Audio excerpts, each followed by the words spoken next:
WandaVision is the first of the Marvel Cinematic Universe TV shows released on Disney+. It centers around the characters Wanda Maximoff and her husband, Vision, who are living in a false reality informed by vintage sitcoms. This reality's existence is shrouded in mystery even to themselves. Each episode is based off of a different era of American sitcoms in tone and aesthetic. The show generally tackles themes of love, grief, and trauma, especially Wanda's reaction to Vision's death, Pietro's death in Age of Ultron, her childhood, and so on. It was extremely popular. It trended on Twitter like every episode, there were a bunch of new memes, the songs were catchy as hell. And I killed Sparky too. It's a very interesting foray into campy, highly aestheticized dark comedy that the MCU hadn't really delved into before. WandaVision has been praised for this and is critically acclaimed. To an extent. Many people, including myself, have criticized WandaVision for its racism. In the comics, Wanda Maximoff is a Romani woman, but in the Marvel Cinematic Universe, Wanda Maximoff is a white woman, and her Romani heritage is removed entirely from the narrative. This racism, erasure, and resulting whiteness is also bled into other things in the show, including mistreatment of other characters of color. Many have attempted to erase, downplay, gaslight, or ignore people who bring up these issues, so this video is a push against that. Now, if you don't know anything about this, I invite you to keep watching and get educated.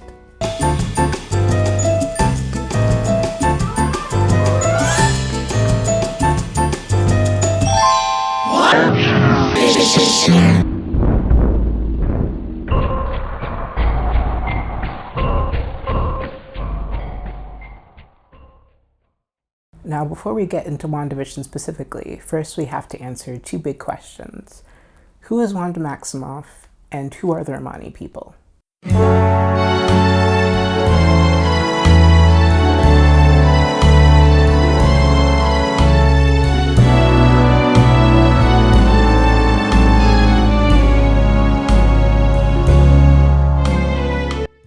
Wanda Maximoff, codenamed the Scarlet Witch, is a Marvel Comics character that first debuted in the X-Men #4, published in March 1964. Wanda is a reluctant member of the villain group, the Brotherhood of Evil Mutants, the antithesis to the titular X-Men. The Brotherhood was led by X-Men villain Magneto. Wanda was accompanied by her twin brother Pietro, who had super speed. Wanda and Pietro had joined the Brotherhood because Magneto saved them from a mob accusing Wanda of being a dangerous witch. Wanda was generally understood to be a mutant at the time. Her powers were very vaguely defined. She hexed enemies by pointing at them, and these hexes would cause some kind of immediate supernatural mishap to befall her enemies. Wanda and Pietro remained in the Brotherhood until a year after their debut, when they joined the Avengers. Since then, they've been mostly associated with the Avengers, but have ties to the X-Men due to their time in the Brotherhood, as well as for reasons we'll get into shortly.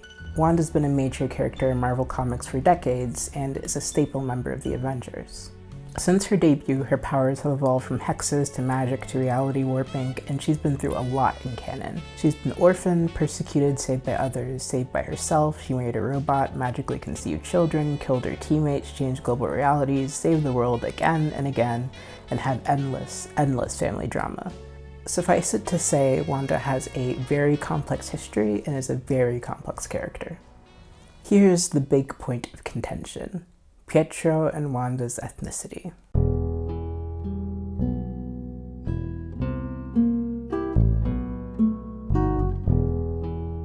In Wanda and Pietro's original appearance in 1964, they were vaguely described as hailing from the heart of Europe, and then in 1966, southeastern Europe. This is later specified to be Wundagore Mountain in the fictional country Atransia.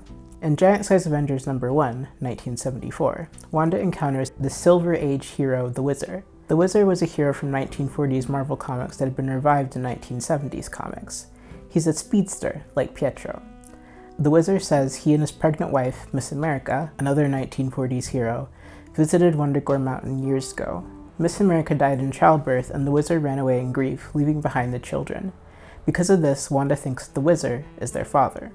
In Avengers number 186, 1979, Pietro learns from anthropomorphic cow midwife Bova Yeah, I know, just go with it. It's comics, okay? That their mother was Magda Eisenhart, who ran away shortly after their birth.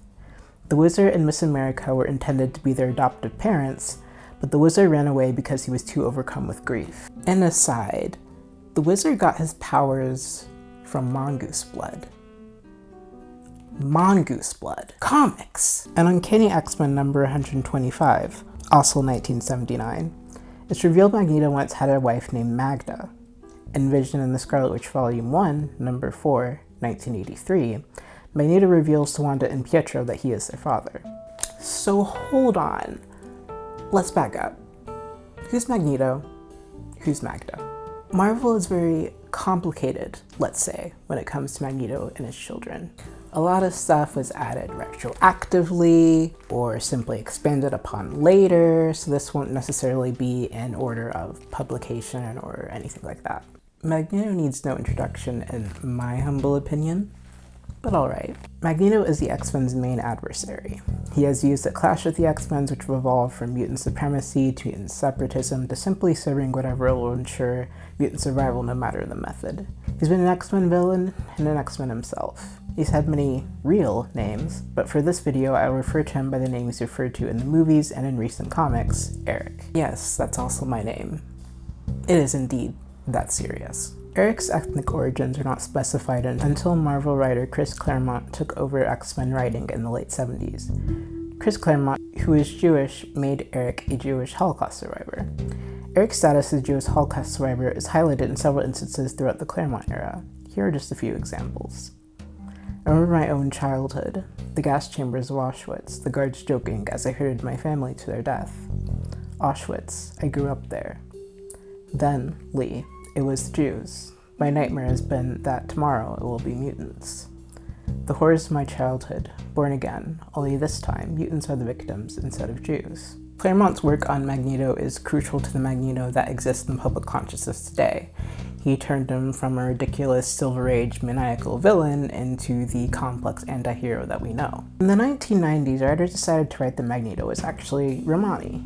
Issues later, it was clarified that he used a false Romani identity while he was searching for his wife Magda, who is Romani. I don't know why that was written. Some theorize that it was a product of Marvel wanting to make him more villain again, but then thinking that having a Jewish character be really evil would look bad. So they just decided to make him Romani, as if that's better. Anti-Roma racism. Great, thanks Marvel. Sadly, this won't be the only time that we'll face anti-Roma racism from Marvel. If that was the case, this video wouldn't exist. So, on to Magda. Magda was a Romani woman that Magneto had known since childhood. Magda was specifically Sinti Romani, a subgroup of the Romani diaspora. She and her mother worked as janitors at Eric's school. Magda and Eric had childhood crushes on each other. Eric's family fled Germany in an attempt to escape the Nazis. If you didn't know, in Nazi Germany and Nazi-occupied countries, both Jewish and Romani people were taken to concentration camps en masse. Magda and Eric reunited when they were both taken to the same concentration camp, Auschwitz, and escaped together years later. They traveled to the Ukrainian city of Vinnytsia and had their first child, Anya. They lived peacefully until Eric's magnetic powers manifested in a view of their human neighbors. This caused an angry mob to surround their home and set it on fire. The mob prevented Eric from saving Anya, and she died in the fire.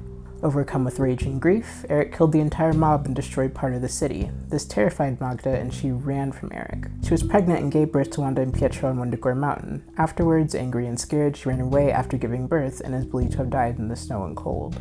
Wanda and Pietro were then adopted and raised by a Romani couple, Django and Maria Maximoff. That's been the narrative for decades. Wanda and Pietro are ethnically Romani through their mother and ethnically Jewish through their father, and they grew up in a Romani community. So a lot of that got retconned. Yeah, I just spent all that fucking time explaining all that, and a lot of it's not true anymore. But this established canon is very important to explain because it's been part of canon for so long and it was changed mostly for corporate reasons. I'm really not going to get into this at length because I hate this retcon, and the most important things, at least with relation to this video, didn't change too much. In 2014, Wanda and Pietro's father was revealed not to be Magneto, and in 2016 it was revealed that their mother was actually Django's sister Natalia. The real father isn't named, but it's not Magneto. However, Wanda and Pietro are still ethnically Romani through Natalia and were still raised by Romani parents in the Romani community. It's important to note that for some Roma, one's Romani identity is not defined by bloodline, but by a concept called Romanipen, which translates roughly to Romani way. This describes the knowledge of Roma culture, customs, and lifestyle. One is recognized as Roma depending on whether or not they have Romanipen. Through this metric as well, Wanda and Pietro are Roma, having grown up in a Romani community. This change happened during a dispute between Fox and Marvel Studios. Before the companies merged, Fox had rights to the X-Men and Most Mutants and the X-Men villains, while Marvel Studios had rights to the Avengers. So of course, Wanda and Pietro fall into a kind of gray area between, as both being X-Men villains and staple Avengers. On top of that, they have clear ties to the X-Men through being Magneto's children. However, Marvel wanted to introduce Wanda and Pietro into their movies, so they cut off something that connects Wanda and Pietro very strongly to the X-Men, which is their father.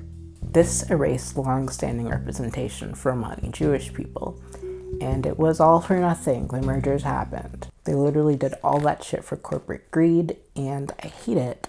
And the moment I get my hands on Marvel Comics, I'm going to be reversing that because I think it's one of the worst decisions they ever made, and that's really saying something if you really look into the history of Marvel Comics, and whatever, we're not going to get into it. I just get heated because the Magneto family are my favorite characters in all of Marvel, so. Many Jewish fans, especially Romani Jewish fans of color, mixed Jewish fans, connect to Wanda and Pietro, and the loss of this representation is very painful. For many, they represent the intersections and shared histories of Jewish and Romani people. Marvel to take away this long-standing representation of groups that are often erased from the conversation is frankly disgusting. There are Jewish fans who don't see Wanda and Pietro as Jewish, though, due to traditional Jewish customs. Their lineage is patrilineal, they weren't raised in Jewish customs, etc. It's not my place to comment on what belief is right, but it's important to mention these things because the erasure of the Jewishness is a big part of this discussion. However, I won't be talking much about that in this video. I'm coming at this from Marvel's turf. They've already erased their Jewishness, so it would only make sense if they would at least make Wanda Romani. But they didn't, and now here we are. So I'm focusing exclusively on their Roma identity in this video because no matter what form of the current Marvel canon that you want to think is right, one thing is true, and has always been consistent, they are Romani. Wanda and Pietro often reference their Romani identity in the comics. It's a big part of their characters and their origins. They've been understood to be Roma for decades. A stark example of this fact comes from the 90s Avengers era, which delved into Wanda's heritage and dressed her in a costume inspired by stereotypical and wholly inaccurate Romani clothing. This reinforced Wanda's identity, but heavily misrepresents and fetishizes Roma culture. Recent runs like Scarlet Witch 2017 and Quicksilver No Surrender 2018 also put particular focus on their identity with relatively better results, worse on the Scarlet Witch side, better on the Quicksilver. This is from Marvel writer Kurt Busiek, writer of these 90s comics, coincidentally responding to an MCU Wanda fan who was harassing me over drawing Wanda dark-skinned. I didn't make Wanda being Romani up. It came up in Avengers 185 in 1979 that Wanda and Pietro were raised by a Roma subgroup, which is why Wanda thinks of herself as Roma. She was raised in that culture and thought her parents were Roma. I don't remember when it was established that her birth mother was Roma too, but that was done long before I got there too. It has since been retconned that she had different birth parents, but I'm pretty sure her new birth parents were also Roma. That was after me. But she grew up surrounded by Romani culture and thinking herself Romani. That's been established for years, and not remotely just by me or James Robinson, writer of Scarlet Witch 2017. Straight from Marvel writers, I don't know what else I need to say to convince you of this. Now that we've established that Wanda is Romani, we need to answer that second question. Who are the Romani people?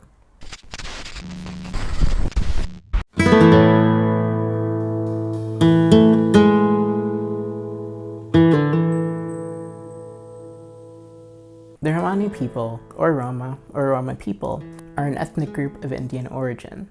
Some refer to themselves as this word. This word is used as a slur against Romani people, so it's not for non-Romani people to say. Because of this, whenever the term comes up, I will be substituting it with Romani when used as a self-identifier by Romani people, or G-word for all other uses. Other terms for Romani people are specific to the individual vitsa or subgroups such as Sinti, Kale, Romani Shao, and many more. There are numerous subgroups within the Romani demographic, all with different languages, dialects, and cultures. Romani people originated in the Indian subcontinent and migrated to Roman Egypt in the 1st or 2nd century. From there they settled in Europe in the Byzantine Empire. They've been recognized as part of the Indian diaspora by multiple Indian government figures. Romani people are often stereotyped as eternally nomadic, but modern Romani people have varying living situations. Romani people exist all over the world, with the most residing in the United States, Brazil, Spain, and Romania. Speaking of Romania, Romani and Romanian are different. Romanian means person from the country Romania. Romani means a person who is a Romani ethnicity. I'm just saying that because you wouldn't believe the amount of people who cannot bring themselves to research or even Google something when they're making fools out of themselves trying to say that Romani people are Romanians and so they're white, etc. Romani people are ethnically marginalized, especially in European countries, and have been for centuries. Ever since they arrived in Europe, they're rejected and feared because of their dark skin, unknown language, and non-Christian religions. Romani people regularly face violent racist persecution by the governments of the countries they resided in, through living restrictions, expulsions, forced religious conversions, public beatings, being hunted for sport, murder, castration, rape, and slavery. For centuries, Romani people were enslaved by white Europeans.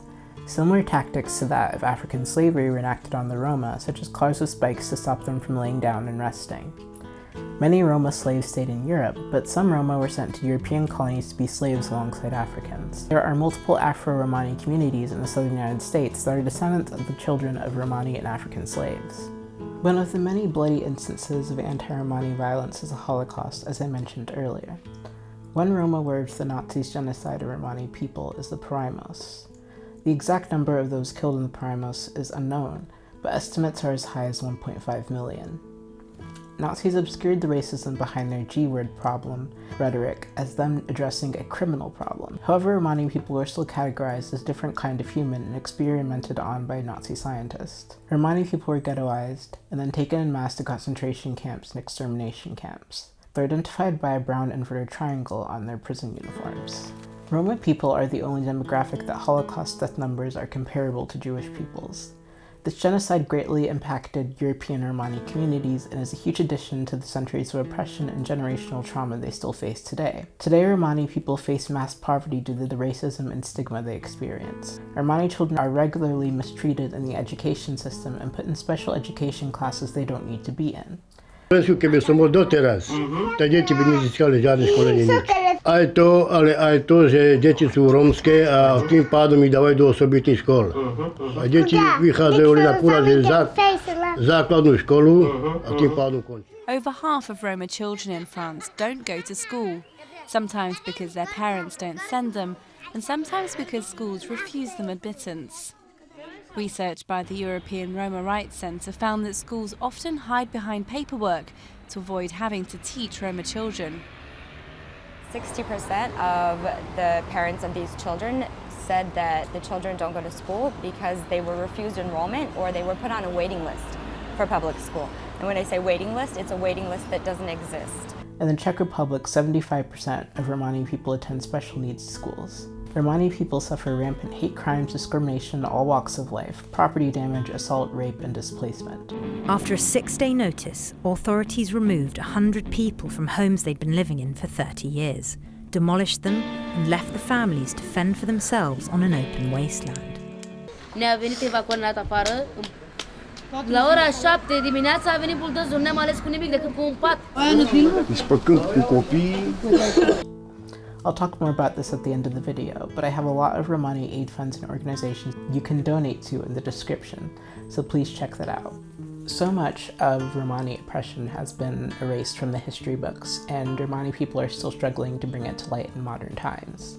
Many people don't understand or acknowledge it, especially Americans. The existence of Romani people is more well known in other countries due to the violence against them originating there. That doesn't mean America is exempt from anti-Romani racism. Americans in the past were very much aware of Romani people and discriminated against them often, much in the way that Europeans did. There are several reports of missing children cases in 1800s and 1900s America being blamed on Romani communities with little to no evidence. This plays directly into myths that Romani people are thieves and that they steal white children. One specific example of this is the disappearance of Elsie Perubeck in Chicago. The police suspected the Romani Chicagoans because of, quote, the natural love of the wandering people for blue-eyed, yellow-haired children. Not see much? Instances of anti-Romani racism are peppered all throughout history. In an 1866 congressional debate about whether or not children born to immigrants should automatically become citizens, Pennsylvania Senator Edgar Cohen said of Romani people, "They follow no ostensible purpose for a livelihood. They trade horses, tell fortunes, and things disappear mysteriously. They infest society. They impose upon the simple and weak everywhere. Are those people, by a constitutional amendment, to be put out of the reach of the state in which they live?" That was a huge part of his reason in not wanting to support the 14th Amendment. He did not want Romani people to have citizenship and have rights. Because of this pattern of violence, Roma people began to hide their identities and assimilate into American society. Romani people in America sometimes don't speak of their heritage or are seen as Indian, Arab, otherwise brown, or non-white race they are mixed with. Most people don't even have a clue about our people. They think, it's just people running around stealing little kids and chickens. Williams says that growing up, she was told not to tell people she was Romani. This opens them up to the same kind of discrimination other people of color in America face, even if Americans don't know they're Roma. Some Romani people who are able to pass as white actively do so to escape persecution and may identify themselves as their nationality alone. And Roma people are still facing discrimination in America despite being largely invisible. Once Roma people disclose that they are Roma or are recognized as Roma, they immediately face similar discrimination from society that non-American Roma face. Dr. Melanie Covert gives several examples and testimonials in her dissertation, Notorious but Invisible: How Romani Media Portrayals Invalidate Romani Identity and Existence in Mainstream Society. Here's just a few. Among those interviewed, Rachel, a woman in her 20s from the Northeast, described the general impact of negative media attention in her own life. "It's awful. I've had some people who used to be my friend. She's posting statuses about, oh, G-word, are so crazy. And I'm like, you know that we're not actually all like that, right? And she's like, what do you mean we? And I messaged her privately and I'm like, yeah, surprise, hi. She started spewing out the most racist garbage I've ever heard in my entire life. And she unfriended me and I was like, really? That was probably just because of the media. That's all she knew." And a bulletin posted in Tampa Bay, Florida in January 2016 warned residents to be on the lookout for G-word scammers in their community. They were accused of scamming local residents with shoddy paving jobs or outright theft of jewelry or money during the day. And it's not just peers or communities either, it's police too. A 2001 article in Police Law Enforcement magazine features an article titled G-word, King of Con. The article begins with this description of Romani people in America. "We have all heard or know about organized crime, but did you know there's an organized crime family specializing in fraud that has successfully operated throughout the world for almost 2,000 years? Their success nets them millions, tax-free, every year." As well as, there is in fact a South Florida G-word crimes task force that has been developed to focus their efforts on G-word committing crimes in their area. Americans are regularly dressed up in fortune teller costumes for Halloween that are actually just Romani caricatures, and flippant use of the G-word is rampant. There are also many negative American media representations, which we'll talk about later. The experiences of Romani people in America are important to note because of the wealth of people denying that Romani people exist, that their oppression exists, or that their oppression is relevant to North America.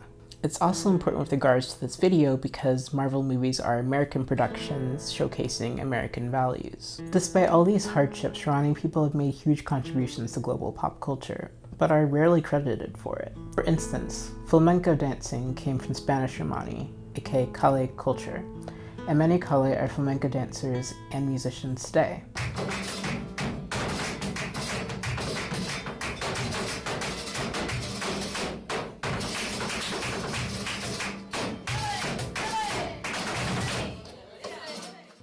Yet, flamenco artists that gain worldwide acclaim are often white. There are many prominent Romani boxers, especially in England. So-called boho fashion is in part appropriated from Romani cultural dress. Prominent Romani people you may know include Cher Lloyd,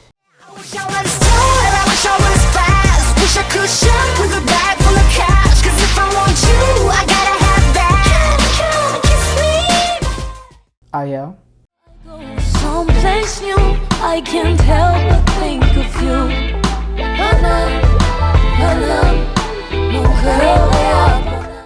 Alina Serbin, Ești ocupată? Cine știe încotro mai e? Cine știe cine mai dă de tine? Alba Flores, ¿Entendéis? ¿No lo entendéis? ¿Qué voy a tener que hacer para que me respetéis? No hay que duda cabe de que tú eres una mujer de carácter, eres una mujer racial, de bandera. Tú tienes que ser libre y valiente, porque créeme, se necesita más valor para el amor que para la guerra. ¿Y tú? ¿Tú eres valiente? Django Reinhardt,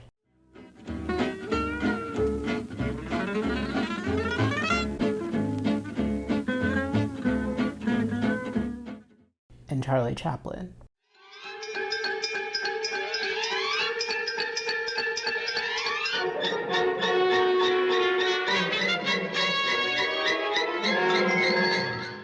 Before we move to the next section, I wanted to recommend Rebecca Bogdan's video on being Roma.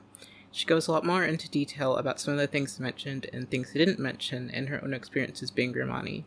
So if you're interested in learning more, go watch her video and subscribe to her channel. So what about Wanda? What about whitewashing?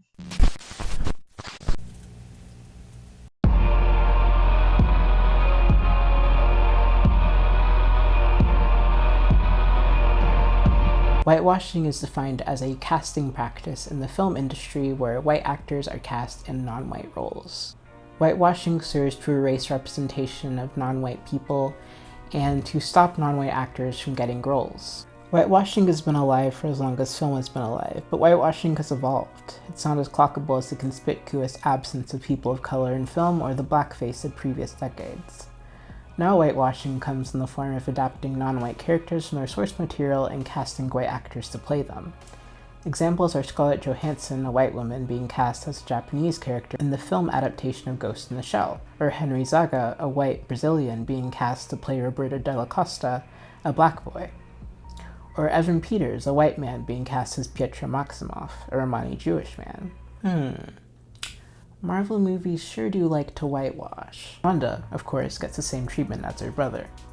Elizabeth Olsen, a white woman, was cast to play Wanda in Avengers Age of Ultron. To add insult to injury, her Romani heritage was entirely written out by director and general garbage can trash fire Joss Whedon. Fans also noted that her Jewish heritage was implicitly erased by the cross decorations in her room in Avengers Civil War. Her country of origin was changed from Transia to Sokovia, which would be fine if she was still Romani, but she's not. They have taken Wanda's culture from her, entirely. Romani people desperately need positive representation in media, especially in something as big and global as the Marvel Cinematic Universe. Almost all representations of Romani people in media are largely negative. The media constantly blasts Romani people with little to no pushback from people in power. Dr. Covert writes, in places such as Bulgaria, it is reported that 90% of hate speech in print media is directed at Romani. Print media in Italy includes government-issued emergency decrees allowing for the eviction of any minority deemed a threat, which unfairly target Roma. Newspapers compare Romani to animals. Molotov bombs and violence against Roma are reported on as citizens and government officials ask for manpower to be used to remove Romani from Italy. In her 2001 article on Romani travelers in the media, Morris cites this notice posted in a local newspaper regarding Romani. Keep this scum out, and it is time to hound him, Chief Constable. They call themselves tinkers, itinerants, new age travelers. We call them parasites, the scum of the earth who live off the backs of others. They contribute nothing but trouble. They set up filthy, disease-ridden camps on roadsides and in parks and offend every decent citizen. This kind of language is vicious, persistent, and abhorrent. Roma portrayal in TV and movies is very similar. I would be here forever if I highlighted every racist depiction of Romani people in media, unfortunately. But I will highlight two extremely damaging shows, My Big Fat G-Word Wedding and its American counterpart, My Big Fat American G-Word Wedding. The show exploits and sensationalizes poor Roma people for white enjoyment. It perpetuates stereotypes that American and European Roma people are poor, ghetto, trailer trash. It pushes the idea that child weddings are rampant among Roma communities. It especially pushes the prevalent stereotype that Roma women are both promiscuous and heavily traditional, as well as hot-headed. These representations have tangible, far-reaching effects on real Roma people, especially Roma women. Dr. Covert writes, John Plunkett's article, Big Fat G-Word Weddings Has Increased the Bullying of Romani and Travelers, identifies that the mistreatment of Romani in the UK has significantly increased and that this mistreatment has been tied directly to the show. What has been identified by experts as measurable long-term harm has been observed within Romani communities. This includes physical and sexual assaults, racist bullying, hostile questioning, damaged self-esteem, and removal from school due to bullying. A testimonial included in Covert's essay from a Roma mother says, "We want the children to get an education, but there is a lot of prejudice, especially since the My Big Fat G-Word Wedding program. We pulled them out of school while that was going on. It was a bad thing. They posted up all over the place. It was disgusting." This show was created by non-Romani people looking to make a spectacle. Roma people are rarely in control of productions about them, nor are they in them outside of these exploitative reality shows. However, many Roma creators are taking control of their narrative despite all of this, which I will get into later. Another issue is the way Elizabeth Olsen speaks about Romani people. She has said the G slur multiple times despite being told it's a slur and that's offensive. On the Graham Norton show, Olsen called Wanda the G slur, and Norton told her it was the slur. Despite this, she, Jeremy Renner, and Mark Ruffalo decided to chant the slur over and over, like it's a joke or something. This part of the episode was edited out because it was just so offensive. Mark Ruffalo has since apologized, but this isn't the end of it for Olsen. Roll tape. So Scarlet Witch and Quicksilver, basically, they're like vagabonds. They are kind of gypsies in Eastern Europe, and they... Scarlet Witch costume, it was kind of like a gypsy thing that has to wear a headband.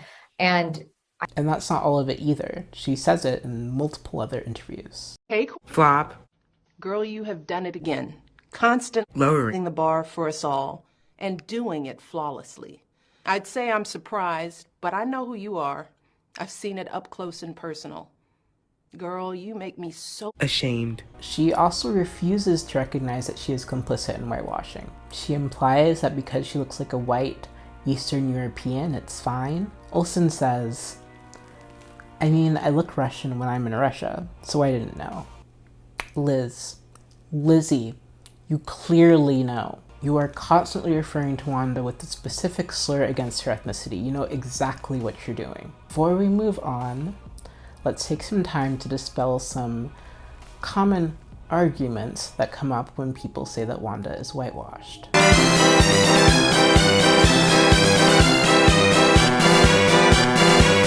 Wanda can't be whitewashed because she's white. I don't know if you blacked out when I explained this a few minutes ago, but Romani people are not white. Many Romani people don't even look white and are brown or dark skinned. Romani people can be light skinned or white passing though. White passing is a term that describes non-white people of light enough skin and / or Eurocentric enough features that they can masquerade as white. For instance, Meghan Markle is black, but she could be mistaken for white due to her light skin.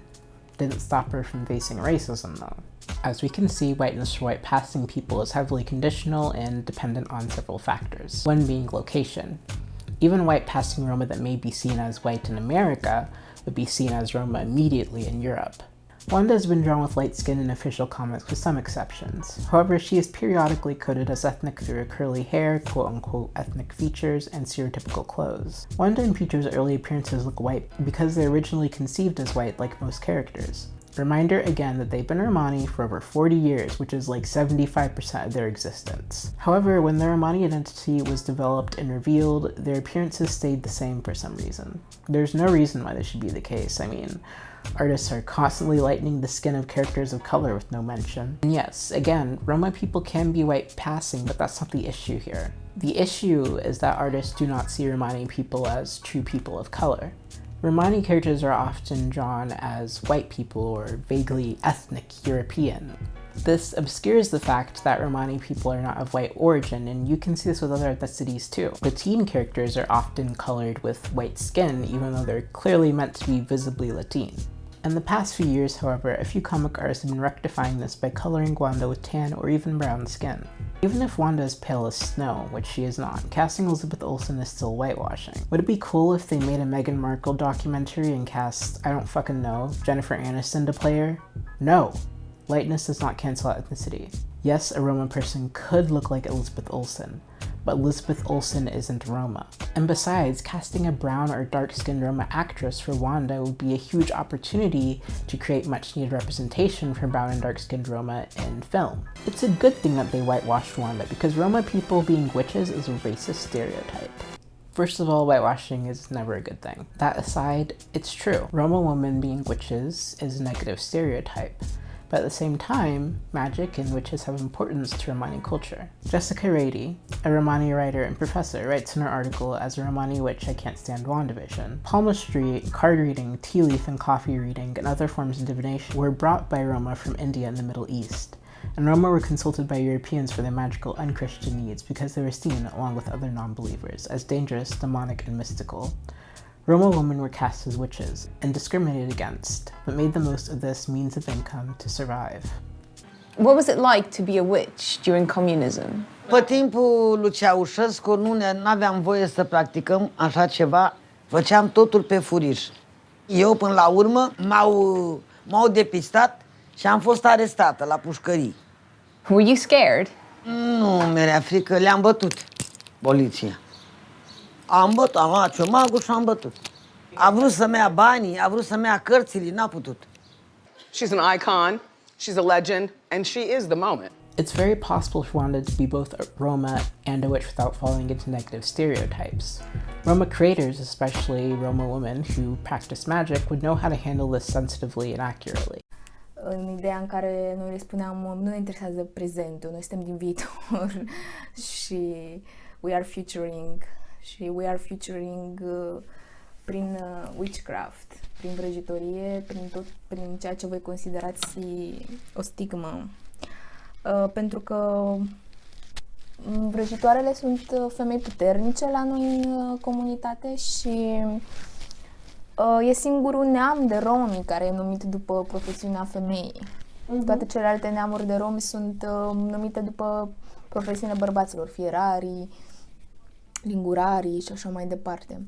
Și există și neamul de vrăjitoare, care e singurul care e numit după femei.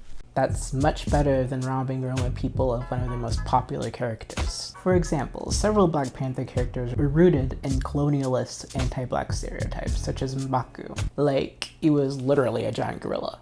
But through Black director and screenwriter Ryan Coogler, Black Panther was able to rework and rebuild these characters to create one of the most important and widely seen pieces of modern Afrofuturist media. And as Romani blogger Scarlett Wickham puts it, the writing around Wanda and Pietro's upbringing often employs racist stereotypes and pejorative language. Every time these characters are adapted for a new cartoon, video game, or movie, it's a chance to revise their history and create better, more authentic, and meaningful representation. Instead, adaptations choose to portray the characters as white people and remove any indication of their Romani identity or upbringing. This is very literal, very obvious whitewashing. Now, let's dive into WandaVision itself and how Wanda's whitewashing affects the show.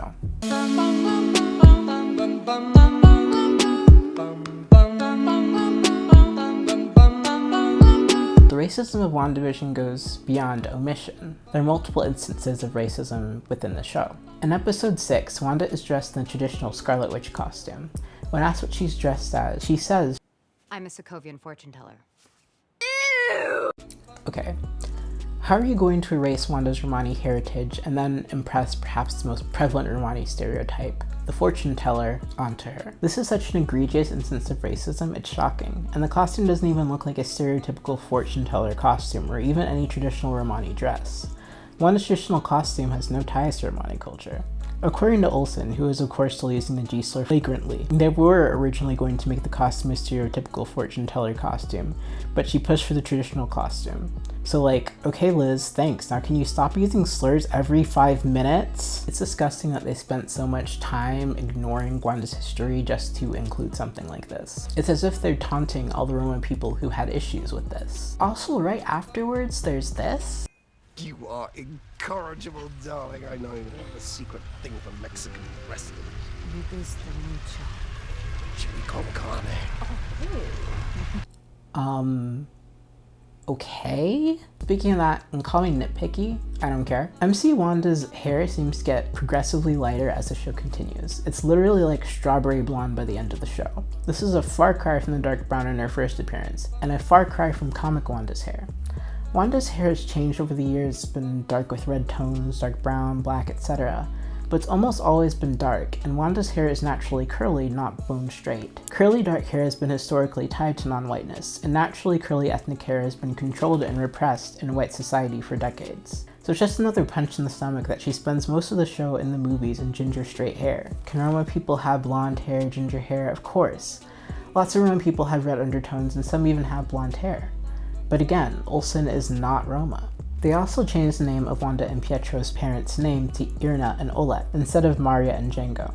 Whether or not Django is a name of exclusively Roma origin is contested, but it's undeniable that much of the name's popularity can be attributed to Manouche Roma musician Django Reinhardt, and Django Maximoff is very likely to be named after him, so even that has been taken. MCU Wanda's whiteness plays into further racism being impressed onto characters of color. This whiteness is so obvious it created Karen memes about MCU Wanda, which hurts my soul to see such a thing ever being applied to even a version of my girl Wanda, but I get it. The way she was written in WandaVision and the way she interacts with others oozes white femininity and white fragility. This is especially prominent with regards to the shamefully disrespected icon, Monica Rambeau.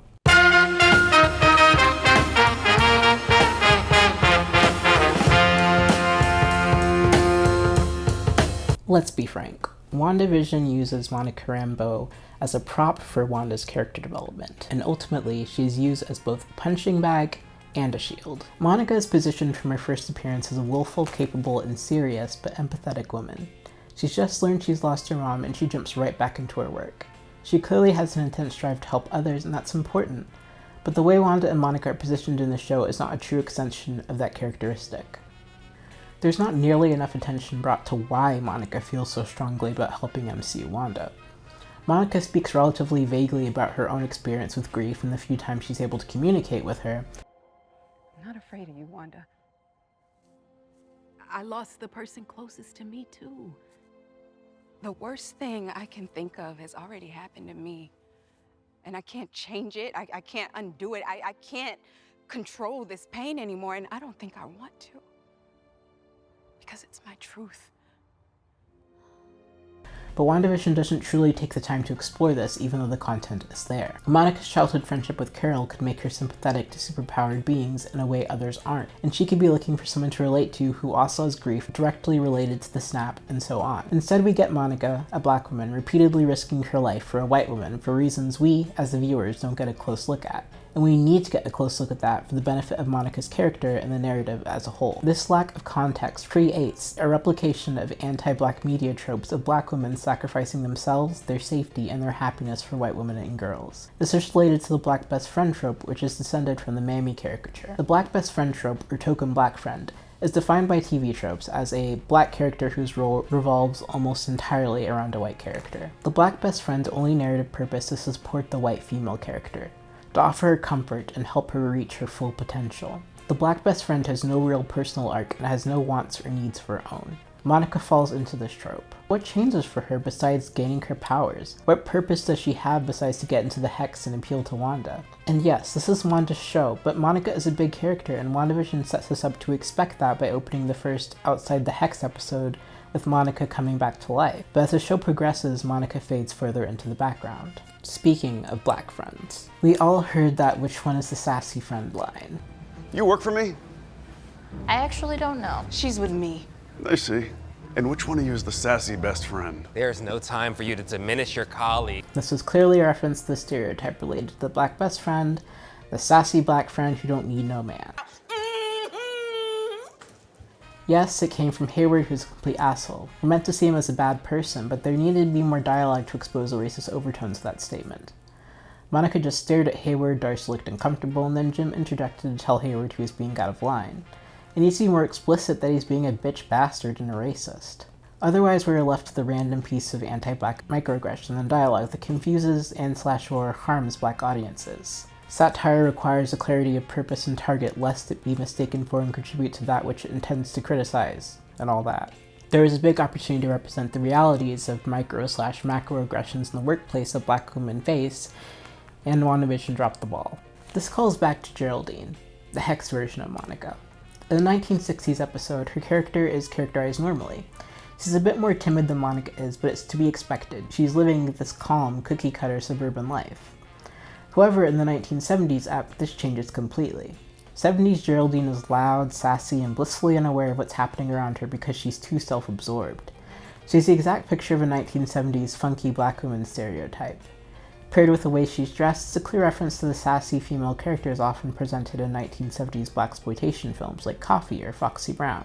An example of this kind of referencing is Foxy Cleopatra from Austin Powers. Let's be clear, there's nothing wrong with being black and sassy. I'm sarcastic as fuck, clearly. Thing is, Monica's nothing like that. She's a very serious person. This characterization makes no sense out of 1970s stereotyping. And yes, I've heard the arguments that this is just a version of the sitcom tropes of the era that we see in the other characters. The doting husband, the housewife, the boisterous neighbor with the husband she resents. But the issue is that this trope is racialized, steeped in racial stereotypes. The tropes applied to the white characters are not. Later we literally see Monica cringe at the replay of Geraldine. It's as if, metatextually, she recognizes that anti-black caricature. By your own account, you described the experience of being under her mind control as excruciating, terrifying, a violation.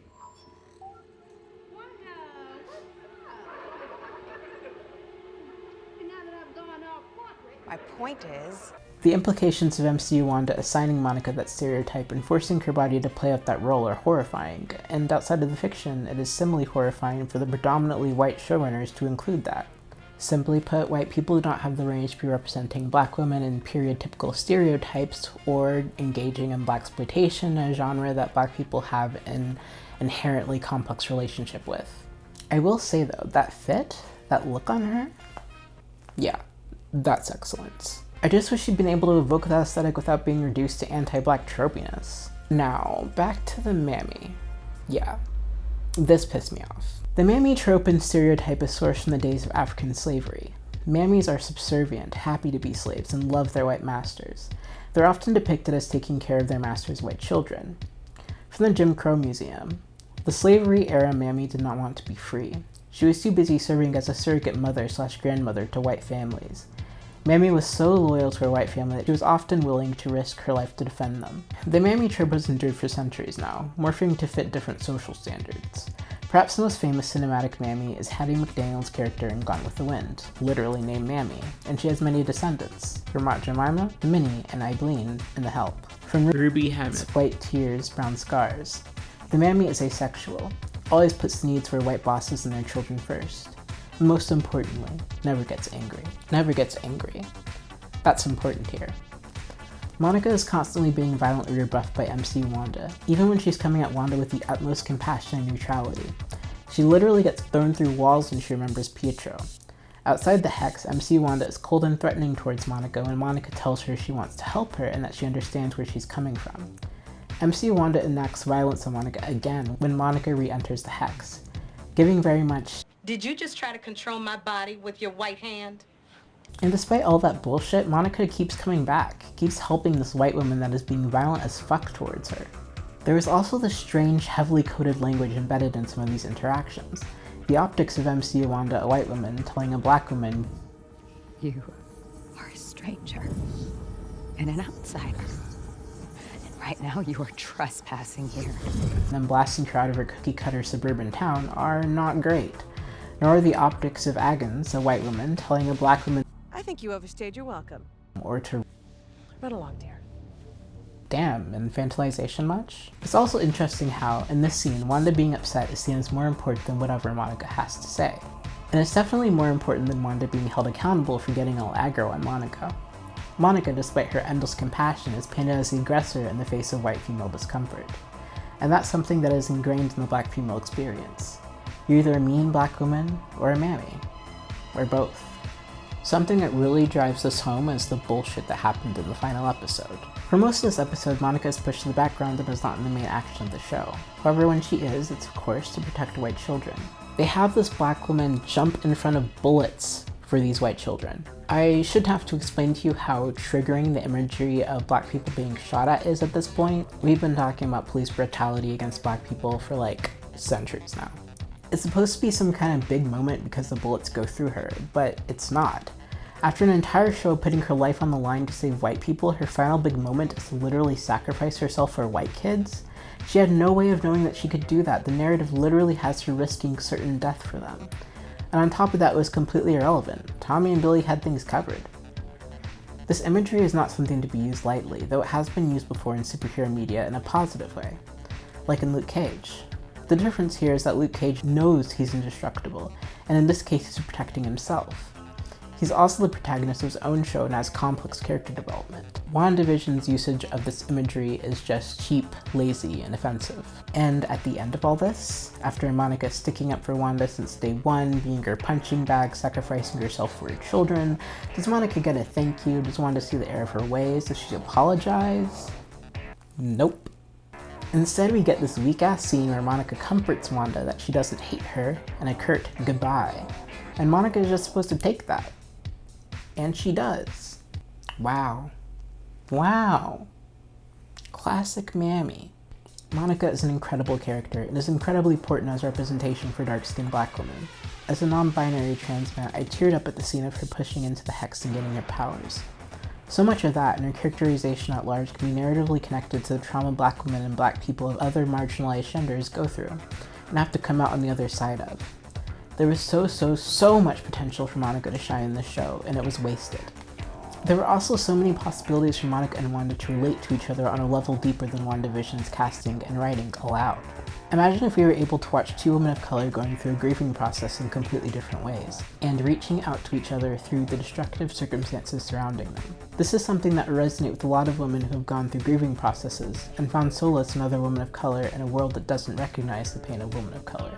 Forced whiteness and the centering of that whiteness damages this show so deeply, and it just makes me think of what could have been, so let's get into that.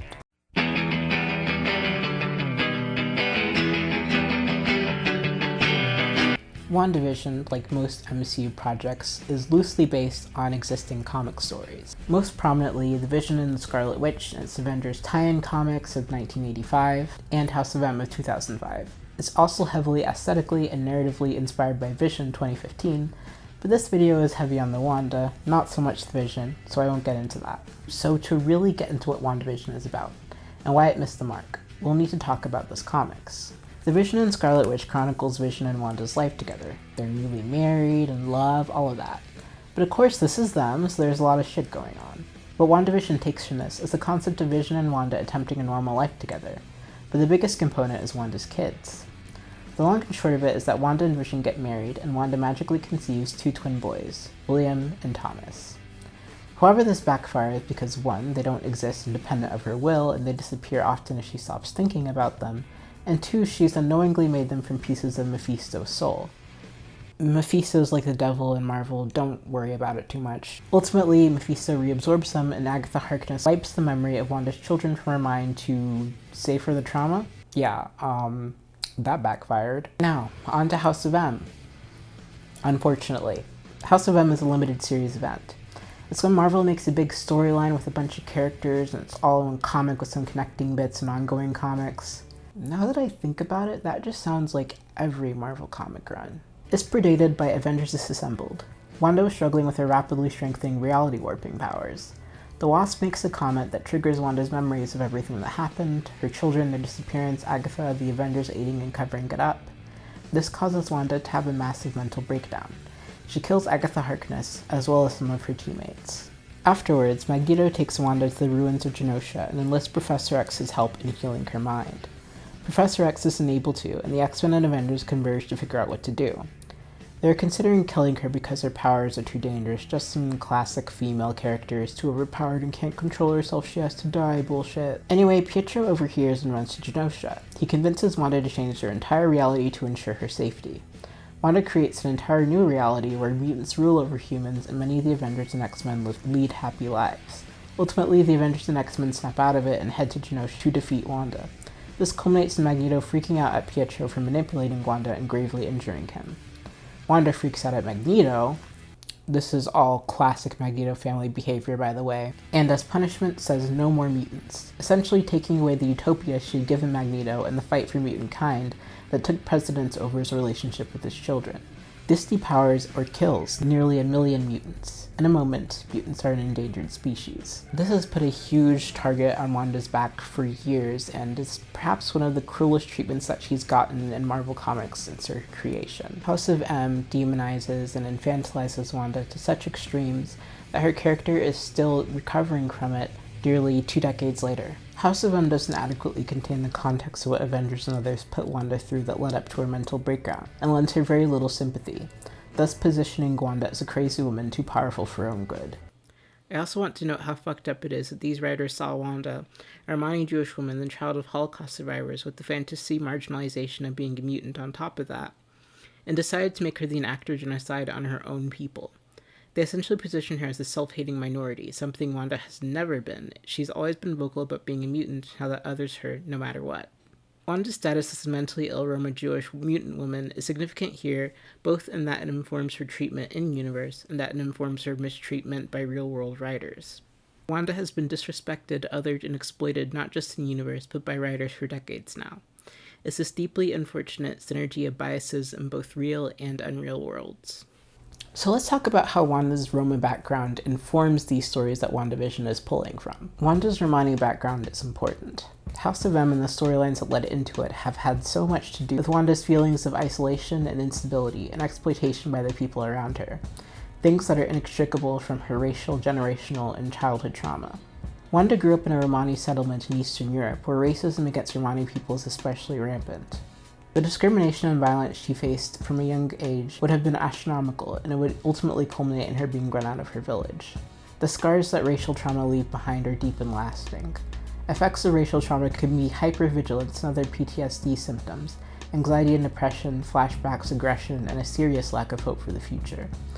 These traumas and their symptoms can also be passed down through parents and grandparents through a phenomenon known as generational trauma. Wanda's descended from several generations of Roma people that have experienced violence since the 2nd century. And if we want to follow the non-retcon lineage, Wanda is also the child of 2 Holocaust survivors, members of 2 different ethnic groups that have faced centuries of violence plus a genocide that occurred just a few years before her birth. This all predisposes Wanda to have serious mental health issues. I actually spoke about movies, Magneto, and trauma and generational trauma in my last video, so check that out if you're interested in that topic. One specific issue that Wanda struggles with is loneliness and desire for stability and happiness. Because of the discrimination Roma face, housing is often insecure and violence is always just around the corner. Coupled with that and her rocky tenure in the Brotherhood, Wanda has had a very unstable life. Her only constant is Pietro, and he's not exactly the most comforting person. It makes sense that Wanda seeks comfort and stability, and also seeks it in other people. It also makes sense that Wanda is drawn to an outcast like her, Vision. Sure, Vision's a robot, he has no scope for the intricacies of racial trauma, but part of his experiences speak to Wanda as someone who's so often dehumanized. In fact, in Avengers comics and their own series, Wanda and Vision experienced aggression from their neighbors similar to that of interracial couples and couples of color. One example is that their first house was burned down by mutant-phobic neighbors who left a message saying tell that mutie and her husband to go back where they came from. Wanda desires a happy, normal life so much that she'll make children out of pure will. And she desires it so much the remembering of her lost children and the betrayal of the few she thought she could somewhat trust causes an entire mental collapse. The way that Wanda is treated in universe and by writers for her struggles also mirrors a reality for Romani women and Romani female characters respectively. Roma scholar Dr. Emily Herbert-Pontonier says in her research project, The Hidden History of Romani Women's Cinema, Victor Hugo's description of his famous heroine, Esmeralda from The Hunchback of Notre Dame, as being at one moment a maniac, at another a queen, is in line with the historical portrayal of Romani women as both monstrous and sexually attractive. Wanda is routinely villainized and sexualized. Just the design of her costumes, the official art created of her, speaks to this. This is also evident in the way she's villainized by the characters around her, and has prominent romantic relationships with male peers that on and off paint her as an out-of-control temptress. In referencing Esmeralda, it's important to note that in the Hunchback of Notre Dame book, Esmeralda is revealed not to be Romani, but to be white, having been kidnapped by the Romani community as a child. This revelation is juxtaposed with Notre Dame's previous references to Esmeralda's uncanny beauty. Through this, Hugo both reinforces myths that Romani people steal white children, and that true Romani women are ugly and cannot possibly be as beautiful as Esmeralda. Hey, Victor Hugo? Fuck you. This representation is mirrored in the real-life treatment of Roma women. Dr. Herbert Pontonnier also writes, "Since the 16th century, the iconographic and literary depictions of Romani women revolve around two main figures. On one hand, the old witch, casting spells of a different nature, and on the other hand, the young and attractive bohemian girl." These depictions mirror the modern conceptions of Romani women, the old matronly fortune teller, or the Esmeralda. Wanda, interestingly, references and subverts these stereotypes. This is again a character beat that could be beautifully adapted by female Roma creators if they were let in the door. All these pieces that make up who Wanda is are missing. This is why WandaVision fails at delivering a truly deep commentary on Wanda Maximoff as a character and as a mentally ill woman. Furthermore, WandaVision contains racism just through its premise. MC Wanda creates a perfect cookie-cutter all-American world around her. This is later revealed to be because MC Wanda grew up watching American television as a child in Sokovia. WandaVision frames American television as a comfort to MC Wanda and fails to critique this. Wouldn't a victim of American imperialism have complicated feelings about loving American sitcoms and enveloping herself in them? Beyond that, this could be a much richer narrative if Wanda was Romani. People of ethnic marginalization are often forced to consume media that does not reflect them or represent them in any way. This is especially true in the global south, where most American media is dated and largely white. The poverty levels Roman people face would further necessitate this. Finding comfort in media that doesn't represent people that look like you, or more specifically mock people that look like you, is a complicated experience. Studies have found that stereotypical portrayals of ethnic groups in media greatly affects children within those ethnic groups. It can increase self-stereotyping, low self-esteem, and depression. Bell Hook's concept of oppositional gaze can also be applied here. In this context, oppositional gaze is a type of cinematic gaze, like the male gaze and female gaze, characterized by Black women viewing all media through a conscious or subconscious critical lens, because media so often specifically sets out to erase or antagonize Black women. The act of viewing media, for many Black women, is inextricable from the act of identifying anti-Blackness. It is both a mechanism of resistance and survival. Romani women can experience something similar. A specific relevant example of this experience for Wanda would be the 60s sitcom Bewitched, which the 50s and 60s episode of WandaVision are clearly inspired by. Roma writer Ernest Desire says, "Bewitched was convinced as a thinly veiled allegory to interracial marriage, a major hot-button issue at the time. Samantha and her family were a different race from Darren, Samantha's husband, and that witches were not human strictly speaking. It seems as if Samantha and her mother Endora were meant to stand in for Roma women. The magical G word is our most prominent stereotype. Bewitched's premise fed right into that narrative, and WandaVision makes it even clearer. Samantha's parents have no permanent home. They have century-old customs that baffle and even frighten Darren and other humans. They're sneaky, and they lie a lot, and they often use their powers for personal gain, including theft. The witches and warlocks look white, of course, but they aren't really the same as the normal humans of the series. That hit a lot of Romani people where it hurt, back then and in reruns. One of the witches is even named Esmeralda, in a direct nod to Victor Hugo's famous Roman character. Wanda watching something like this as a child, both self-harming and self-soothing, is something that is very relatable to Romani people and all people of color. This can be compared to consumption of genres like blaxploitation by the Black people it exploits. Another part of this issue is the way American Romani people move through the world. MC Wanda's immersion in the all-American fantasy brings about the issue of assimilation and erasure that I mentioned earlier. Many Roman people take great pains to disappear into American society, as well as other societies, and hide their background for fear of persecution. Ernest Desire continues, "Watching Wanda Maximoff, a Roma superheroine, dream herself into a perfect assimilation in time after time, place after place, that's really fucking twisted. She dreams about being normal. She dreams about putting down roots. She's constantly assaulted with the possibility that she might not be normal enough to live safely or to have children. Assimilation's the story here, and that is an integral part of what it means to be Romani. With the MCU, Wanda Maximoff is not Romani. The struggle between assimilation and culture, success and culture, is a big part of modern Roma experience. In the UK, Roma must live traveling lifestyles 3 months out of the year to be counted as Roma or Irish travelers. Those who do not fit that will relinquish their legal protections as minorities. From Dr. Covert. Matt Broomfield's article, The Tory War on Roma, G-Word, and Travelers, identifies that the pressure to assimilate into settled neighborhoods or keep up with their traveling lifestyles is forcing many Romani to choose between their ethnicity and their future. This is similar to House of M. Wanda creating perfect fantasies for the Avengers and X-Men to keep them away from her, fulfilling others' wants and expectations in hopes that it will give her personal stability. WandaVision presents so many concepts that could resonate with the Roma experience, but entirely wipes away the potential true depth by whitewashing. You can literally see the character of Comics Wanda, the Roma context of Comics Wanda, struggling to make its way into WandaVision because of how much was borrowed from Comics Wanda to make the series. This was a real opportunity to explore Wanda's trauma from losing everything and everyone in her life, and retreating to childhood forms of self-soothing and self-harm through submerging herself in an assimilationist fantasy nightmare. This would also ramp up the narrative depth and darkness of the show, because truly, the story is not lighthearted, not for the Wanda Maximoff of decades past. Sure, MC Wanda is from a country targeted by American imperialism and grew up poor, but that's not who Wanda Maximoff is. Wanda Maximoff grew up poor and Romani. Her very being was targeted by racism, by capitalism, by imperialism, from the moment she was born, from the moment many of her ancestors were born. That experience cuts deeper than anything a white person can experience, and those stories are not often told, and they need to be. If you want a story to really hit in your remix, or recreation, or adaptation, etc., you need to at least include the core elements of the original central character. And for Wanda, her marginalization is a big part of that. Marginalized people having control over their own stories is integral to creating respectful, accurate media. With WandaVision, the show is directed by a white man and showrun by a white woman. The writing room boasts of being very diverse, but has no black women or Romani women or any women of color on the team. Having black women or Romani women with power in production, direction, casting, etc. could have prevented a lot of these issues. I've heard many people be like, well, where are they gonna find Roma actors? Like, I don't know any, like they didn't just pluck Tom Holland out of thin air. And so many Roma creators do exist. They're just pushed out of the conversation because they don't have the white privilege that your white faves have.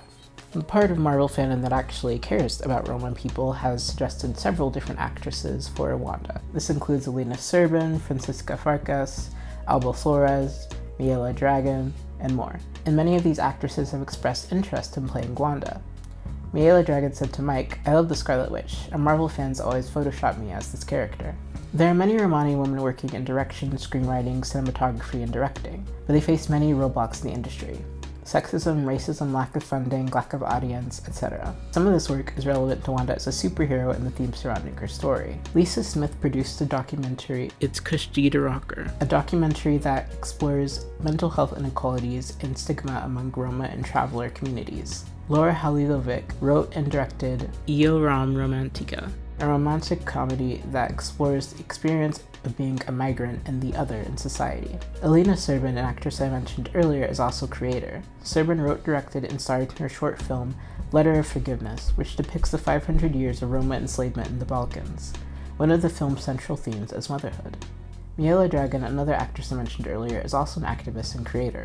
Her work centers on Roma feminism, Roma futurism, Roma queerness, and Roma witchcraft. She starred in Fanny Ardant's film Magie Noire, meaning black magic, that follows themes of Roma opera and magic. Dragon wrote and performed Roma Scene, The Age of the Witch, a performance about a future utopian society of Roma cyber witches who control technology and fight neo-fascist politics in Europe. Recently, she released an expansion of her Roma futurism concept. Future is a safe place hidden in my braids. Safe Place stars Mihaela Mika and her family, Roma women who are witches by trade and make a living from their profession. Imagine what could happen and what could be created if actual Roma creators could create for Wanda and implement themes of Roma identity and mental illness, witchcraft, and family. And re Monica, we have a wealth of Afrofuturist feminist media made by Black people. Octavia Butler, M.K. Jemison, Ta-Nehisi Coates, Nnedi Okorafor, FKA Twigs, Missy Elliott, Janelle Monáe. Or look no further than literally within the MCU. Black Panther is right there. There's no excuse for this shit y'all pull with Monica anymore. Hopefully Monica will get her flowers in Captain Marvel 2, which is being directed by Nia DaCosta. So good on you, Marvel, for once. Employ black women to direct and write black women. And not just when it's for the black movie. All the time. And for all the people who are like, what are they supposed to do? Like, this billion-dollar company's hands are tied in anyway. Disney has shown us they can and will remove actors and recast characters if real-life issues require it. If contract disputes require it, if controversy requires it. That anti-Semitic TERF actress was fired. They literally recast Hulk with no mention in universe. So why can't Marvel do the same with Wanda and Pietro? Recast with actual Romani actors and hire Roma creators to implement new characterizations. They can do all that. They're just racist and complicit in the mass erasure of Romani people. And if Disney and Marvel doesn't want that to be part of their public image, well then they better start changing things.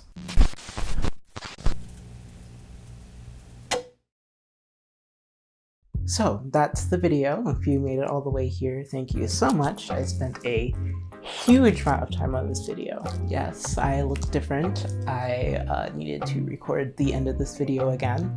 We are giving summer locks. And honestly, it sucks that I had a bad hair day throughout this entire video and pretty much all of the videos since my FictionKin video. Also, like, there's like low-key better lighting and background in this bit, so yeah, I'm a little bit pissed off, but I'm not mad at it, you know, for next time. Anyway, my appearance aside, I hope I helped you learn about Wanda, Roma oppression, whitewashing in media, racism in media, etc. I want to give a huge shout out to Scarlet Wiccan for sensitivity reading and contributing to this video, as well as all the Roma creators that I cited, such as Dr. Melanie Covert, Dr. Emily Herbert Pontanier, Ernest Desire, Jessica Rady. I would not have been able to put this video together without their work on Roma history and Roma oppression and Roma representation. The work they do, despite the mass erasure and silencing of Roma narratives, is truly incredible. I also want to shout out all the Roma directors, creators, actresses, etc. that I spoke about. Elena Serbin, Miela Dragon, Alba Flores, Laura Halilovic, Lisa Smith, and more. I've linked several Roma organizations and aid funds that you can donate to. If you have even $1, please support these communities. Also in the description is a link to a Google Doc with all of the creators and academics that I mentioned, as well as a bunch of Roma-created projects, documentaries, films, videos, and so on. I don't have enough subscribers or channel revenue to make anything off my videos, and I am almost entirely sure that Disney is going to like copyright claim the fuck out of this video. But if by any chance I do like get any ad revenue from this, I'll be like donating 50% of it to one of the aids that I'll have linked in the description. Also joining the other things in my description is my social media, like Nesmith on Twitter and Instagram, and I also have another Instagram called Lenshard. I post my more transient thoughts on media and marginalization on those accounts, as well as my other work in art and style and other things like that. If you enjoyed the video, if it taught you something, please leave a comment, share it with people that you think would be interested in it, people who are misinformed about Wanda. It really helps this information get out there, so it's really important. Speaking of comments, this is definitely going to be a filtered comment section because this is not going to be another place on YouTube that is basically just a collection of unchallenged racist anti-Romani bullshit. We're not doing that here. So if you have something nasty and racist and terrible to say, don't even bother because nobody's gonna see it. Oh, and consider subscribing. I have a lot of shit planned to do with Marvel, X-Men, other kinds of media in general, so definitely subscribe and watch out for that because I have plans. But yeah, definitely check out everything that I have in the description. Please don't leave this video in inaction. Please educate yourself, educate others, put your money to good places and helping the most marginalized in our society.